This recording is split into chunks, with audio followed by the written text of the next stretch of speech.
et avocats, chers représentants des différentes organisations de la société civile, chers représentants du secteur privé des affaires, mesdames, messieurs, chers jeunes présents dans la salle. S'unir avec la jeunesse contre la corruption, former l'intégrité de demain. Ce thème choisi cette année par les Nations Unies porte en lui cette volonté de préparer l'avenir exprimée par environ 190 États qui s'adhèrent aux valeurs transformatives contenues dans la Convention des Nations Unies contre la corruption. 1,9 milliard de jeunes dans le monde, soit un quart de la population mondiale, sont appelés en ce jour, à travers la planète entière, à façonner et à construire l'intégrité de demain. L'intégrité de demain est le seul remède viable contre ce mal en apparence incurable qu'est la corruption.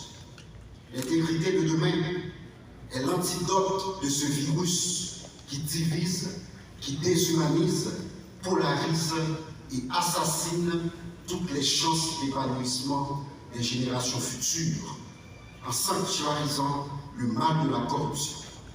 L'intégrité de demain, dis-je, s'impose comme la seule planche de salut pour ceux et celles qui viendront après nous et représentent l'alternative la plus sûre devant le déclin d'un peuple jadis fier et honoré, mais aujourd'hui dépecé, humilié, vilipendé et refoulé un peu partout.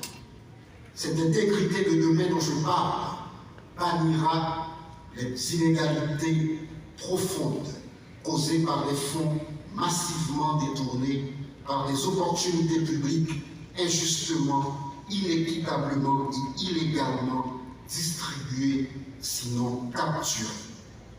L'intégrité de demain, enfin, anéantira l'impunité en exigeant de tenir pour responsables ceux et celles qui ont délibérément choisi d'ignorer l'éthique publique en commettant des actes de corruption au détriment du vivre ensemble et de la fraternité. Excellence, Monsieur le Président du Conseil de transition, Monsieur le Premier ministre, Mesdames, Messieurs, en 1987, la République d'Haïti a fait choix des nouvelles valeurs qui le caractérisent, des valeurs démocratiques, des valeurs fondatrices de son État, l'État haïtien. L'article 235 de la Constitution consacre, et je cite, « Les fonctionnaires et employés sont exclusivement au service de l'État. Ils sont tenus à l'observation stricte des normes éthiques déterminées par la loi sur la fonction publique. » Fin de citation. Le souverain a ainsi imposé comme référent incontournable, comme modèle vertueux, l'éthique de la gestion de la chose publique. C'est donc en résonance à ce prescrit péremptoire que l'unité de lutte contre la corruption a pris récemment, après une construction patiente mais concluante de mes prédécesseurs, son envol et s'efforce avec récurrence d'imposer l'éthique, de rétablir la transparence et la responsabilité de l'administration publique en sa qualité de gendarme anticorruption de l'État. Sur les 4 dernières années, environ 50 rapports d'enquête issus de processus d'investigation rigoureux et plus de 120 requêtes pour défaut de déclaration de patrimoine sont transmis à la justice. Un élan historique qui offre la possibilité unique aux autorités judiciaires de mettre de l'ordre dans la cité. L'institution, sous mon administration, fait des jeunes des alliés indispensables dans la prévention et la sensibilisation.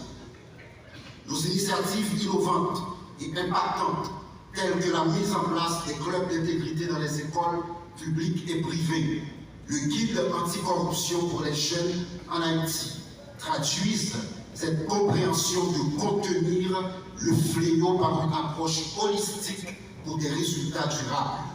L'objectif poursuivi consiste au formatage d'autres consciences dans l'intérêt de la patrie, à la construction de plus de fonctionnaires vertueux et engagés qui ont le sens de l'État pour une administration publique saine et efficiente. Cependant, pour transformer réellement et aboutir de manière effective à une bonne gouvernance, il faut d'abord avoir, comme a dit l'autre, le courage des évidences.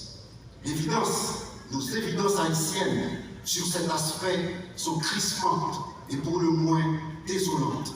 L'évidence de l'impunité, l'évidence de la corruption, l'évidence d'une jeunesse